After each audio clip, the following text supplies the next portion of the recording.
Bugün sizə əslində sadə görünən, amma çox önəmli bir sual vermək istəyirəm. Alarm çalan kimi qalxanlardansınız, yoxsa 10 dəfə söndürüb 11-cidə qalxansınız? Bu sadə sual əslində bizim daxili nizam-intizamımızın göstəricisidir. Alarm çalar-çalmaz oyanan insanlar adətən daha sabit yuxu rejiminə, yüksək daxili motivasiyaya və günə aydın planla başlayan fərdlər olur. Onlarda qərar vermə və özünü idarə etmə yüksək səviyyədədir.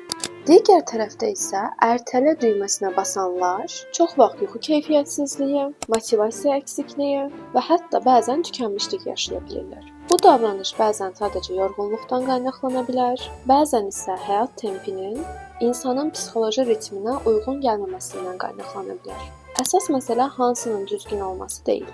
Bu davranışın arxasında yatan səbəbin nə olduğunu tapmaqdır.